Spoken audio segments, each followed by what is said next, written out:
जय जय शङ्कर हर हर शङ्कर जय जय शङ्कर हर हर शङ्कर जय जय शङ्कर हर हर शङ्कर जय जय शङ्कर. குரு வேதத்தின் குரல் 4ஆம் பாகம். குருகுலம், கடிகாஸ்தானம், உபாத்தியாயர் பெற்ற உயர்வு. ரொம்பவும் பொருத்தமாக வேத சம்பந்தத்தில் உண்டான உபாத்தியாயர், அதாவது வாத்தியார் என்ற பெயரையே பிற்கால டீச்சர்களுக்கு வைத்துவிட்டார்கள். இந்த டீச்சர்கள் சம்பளத்துக்கு சொல்லிக் கொடுக்கிறவர்கள் தானே. ஜீவனோபாயத்துக்காக போதிக்காமல் போதிப்பதுதான் நம் ஜீவ தர்மம் என்று இருந்த நிஜமான ஆச்சாரியர்கள் குறைந்து குறைந்து உபாத்தியாயர்கள் வளர வளர உபாத்தியாயர், அதாவது வாத்தியார் என்ற பெயர் இன்ஃபீரியாரிட்டியை குறிப்பதாக இல்லாமல் மதிப்புள்ளதாகவே ஆகிவிட்டது. ஒரிஜினல் மீனிங் போய் வித்யை போதிக்கும் எவரும் உபாத்தியாயர் என்றாகிவிட்டது. ஆச்சாரியராக இருப்பவரை கூட உபாத்தியாயர் என்று குறிப்பிடுவதாக ஆகிவிட்டது. இதனால்தான் வேத போதனையே பரம்பரையாக செய்து வந்த பல வடக்கத்திக்காரர்கள் இன்ஃபீரியாரிட்டி எதுவும் இல்லாமல் தங்கள் பேரோடையே உபாத்தியாயா என்று சேர்த்து போட்டுக் கொள்கிறார்கள். வங்காளத்தில் முகர்ஜி, சட்டர்ஜி, பானர்ஜி என்று பலர் இருக்கிறார்கள் அல்லவா?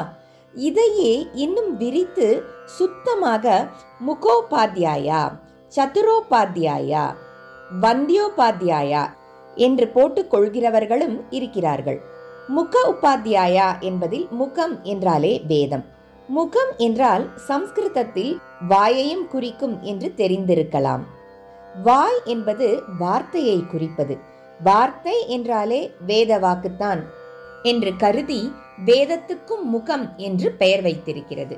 வேதத்தை கற்பிக்கும் உபாத்தியாயரே முக உபாத்தியாயாவான முகர்ஜி. சதுரோபாத்தியாயா என்பதில் வரும் சதுர், சட்டர்ஜியில் சட்டர் என்றாகி இருக்கும் சதுர், சதுர் வேதங்களை குறிப்பதுதான். ராமகிருஷ்ண பரமஹம்சர் ஒரு சட்டோபாத்தியாயா குடும்பத்தில் பிறந்தவர்தான். அவருடைய பத்னி ஹோலி மதர் என்கிறார்களே, அந்த அம்மாளுடைய பிறந்தகத்தினர் முகோபாத்தியாயர்கள். வந்திய உபாத்தியாயா என்றால் வணக்கத்துக்குரிய வாத்தியார் என்று அர்த்தம். வந்திய என்பது பந்திய என்று பெங்காலி வழக்கப்படி ஆகி அதுவும் மாறி மாறி கடைசியில் ஜி போட்டுக்கொண்டு பானர்ஜி ஆகியிருக்கிறது. ஆக உபாத்தியாயர் என்பது ரெஸ்பெக்டபிள், மதிப்புக்குரிய வார்த்தையாகிவிட்டது. பிற்காலத்தில் பிரிட்டிஷ் ராஜ்யத்தில் கூட மகா பண்டிதர்களுக்கு மகா மகோபாத்தியாய என்று பெரிய கௌரவமாக பட்டம் கொடுத்தார்கள் அல்லவா? இந்த பட்டம் வாங்கினவர்களில் பல பேர் மிக உயர்ந்த ஆச்சாரிய லட்சணத்தோடு வருமானத்தை பற்றிய எண்ணமே இல்லாமல் தங்கள் கை காசையும் சொத்தையுமே செலவழித்தும் கூட குருகுலம் நடத்தியவர்கள். ஈஸ்வர ஆராதனையாக எத்தனையோ தொழில்கள் இருக்கின்றன.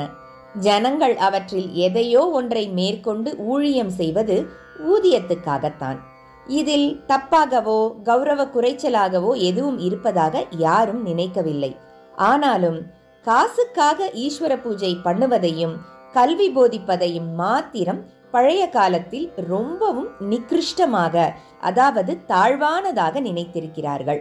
ஆத்ம நிறைவையே தரக்கூடியவற்றை கேவலம் வயிற்றை நிரப்பிக் கொள்வதோடு சம்பந்தப்படுத்துவது தகாது என்ற எண்ணமே காரணம். இதிலிருந்து வித்யோபாசனையை ஈஸ்வர ஆராதனைக்கு சமமாக நினைத்திருக்கிறார்கள் என்று தெரிகிறது. அவரவரும் தமது ஜாதிக்கான தொழிலை செய்து சம்பாதிக்க வேண்டும் என்பது சாஸ்திரம். பிராமணனின் தொழில் என்ன என்றால் பழந்தமிழ் நூல்களை பார்த்துவிட்டால் தெரியும். அவர்களுக்கு அறுதொழிலோர் என்று பெயர். அந்தணர்கள் 6 தொழில்கள் செய்ய வேண்டும். அவர்களை ஷட்கர்ம நிரதர் என்பார்கள். என்னென்ன? 1 அத்தியனம், அவன் வேதங்களை கற்க வேண்டும். இதில் சம்பாதனத்துக்கு இடமில்லை. 2 அத்தியாபனம், பிறருக்கு இவன் கற்பிக்க வேண்டும். வேதங்களை மட்டும் இல்லை, எல்லா தொழில்களையும் இவன் தெரிந்து கொண்டு அதற்கு ஏற்பட்ட ஜாதியாருக்கு கற்றுக் கொடுக்க வேண்டும். இப்படி சொன்னதால் ஒவ்வொரு பிராமணனும் அத்தனை தொழிலையும் கற்றறிந்திருக்க வேண்டும் என்று நினைக்க கூடாது. அது சாத்தியமில்லை. இவனால் லோகக்ஷேமத்துக்காக நடத்த வேண்டிய வேத போதனைக்கும் கர்மானுஷ்டானத்துக்கும் குந்தக மன்னியில் அவை போக மிச்சமுள்ள நேரத்தில் இவன் வேறு 1-2 தொழில்களை பற்றியும் அறிந்து கொண்டு அத்தொழிலுக்குரியவர்களுக்கு சொல்லித்தர வேண்டும் என்றே அர்த்தம். இப்படித்தான் ஆயுர்வேதம், அர்த்த சாஸ்திரம், நாட்டிய சாஸ்திரம், தனுர்வேதம் போன்றவற்றில் ஒவ்வொன்றிலும் ஒரு சில பிராமணர்கள் ஸ்பெஷலைஸ் பண்ணி அவற்றை உரிய வகுப்பாருக்கு போதித்ததாக புராண இதிகாசங்களிலிருந்து தெரிய வருகிறது. மற்ற வகுப்பினருக்கான தொழில்களை பிராமணன் அவர்களுக்கே போதிக்க மட்டும்தான் வேண்டும். அந்த தொழில் எத்தனை சம்பாத்தியத்தை தருவதாயிருந்தாலும் ஜீவனோபாயமாக தானே அதை செய்து தொழில் நடத்தி விடக்கூடாது. கற்றுக்கொள்பவர்கள் இஷ்டப்பட்டு தரும் தட்சிணையிலேயே இவன் திருப்தனாயிருக்க வேண்டும். அதாவது மற்ற தொழிலார்கள் தத்தம் தொழிலை செய்து நன்றாய் சம்பாதிக்க உதவுபவனாக மட்டும் இருந்து கொண்டு அந்த தொழிலை தான் மூட்டை கட்ட பிரயோஜனப்படுத்திக் கொள்ளாமல் இருக்க வேண்டும். இது மாத்திரம் இல்லை, இவனுக்கே குலத்தொழிலாக உள்ள இந்த டீச்சிங்கையும் கூட இவன் சம்பாத்திய நோக்கம் இல்லாமல் வித்யையை பிரச்சாரம் செய்ய வேண்டும் என்பதே நோக்கமாக கொண்டுதான் ஈஸ்வர பிரீத்தியாக செய்ய வேண்டும் என்று விதித்திருக்கிறது. இதையெல்லாம் கவனிக்காத குறைதான் பிராமணன் தன்னலமாக சாஸ்திரங்களை எழுதி வைத்துக் கொண்டிருப்பதாக குறை சொல்வது. திறந்த மனசோடு பார்த்தால் பிராமணன் சொந்த நலனுக்காக தனக்கு பிரிவிலேஜ், சலுகை எதுவும் வைத்துக் கொள்ளவில்லை.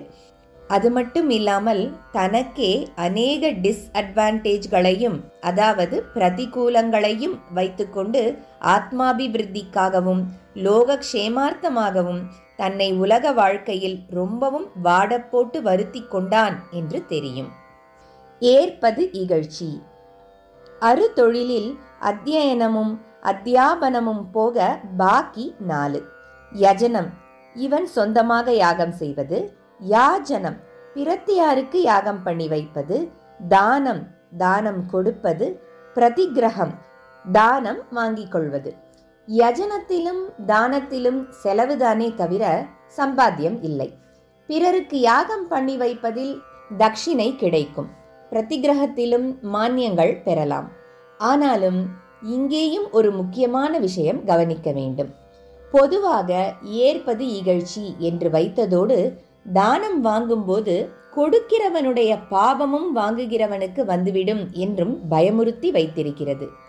இன்ன தானம் இன்னானிடம் வாங்கினால் இன்ன பிராயச்சித்தம் பண்ணிக்கொள்ள வேண்டும் என்றும் பெரிய லிஸ்ட் கொடுத்து பயமுறுத்தி இருக்கிறது.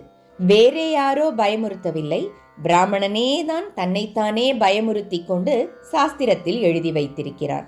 பெரிய ஸ்ரௌத்திகளாக இருப்பவர்கள் தாங்களே யாகம் செய்யும் எஜமானராக இருந்து யக்ஞ பலனை தாம் பெற விரும்புவார்களே அன்றி இன்னொருத்தருக்கு பண்ணி வைத்து இந்த பலனை விட மிக குறைந்ததான தட்சிணை என்பதை பெற விரும்ப மாட்டார்கள்.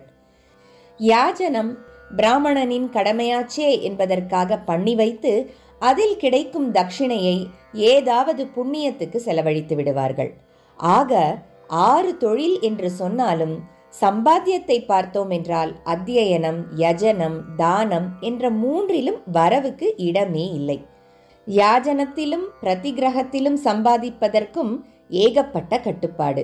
பாக்கியுள்ள ஒன்றே ஒன்றான டீச்சிங், அத்தியாபனம் நியாயமான வருமானம் நிறைய கொடுக்கக்கூடியது என்றாலும் அதையும் வித்யா தானமாகத்தான் செய்து அதன் தெய்வாம்சத்தை ரட்சிக்க வேண்டுமே அன்றி அதை வருமான கண்ணோட்டத்தோடு மேற்கொள்ளக்கூடாது என்று வைத்துக் கொண்டு விட்டார்கள்.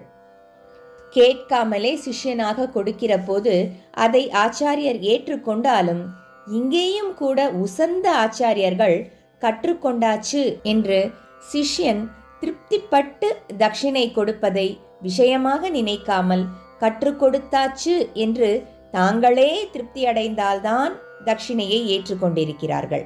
பிருகதாரண்யக உபனிஷத்தில் 4வது அத்தியாயம் முதல் பிராமணத்தில் வருகிறது.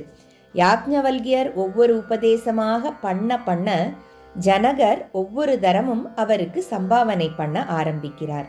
ஆனால் யாக்ஞவல்கியரோ பூர்ணமாக உபதேசம் பண்ணாமல் தட்சிணை வாங்கிக் கொள்ள கூடாது என்பது என் பிதாவின் அபிப்பிராயம் என்று சொல்லி திரும்ப திரும்ப தட்சிணையை ஏற்க மறுக்கிறார். ஜெய ஜெய சங்கர. ஹரஹர சங்கர. மகா பெரியவா சரணம். जय जय शङ्कर हर हर शङ्कर जय जय शङ्कर हर हर शङ्कर जय जय शङ्कर हर हर शङ्कर.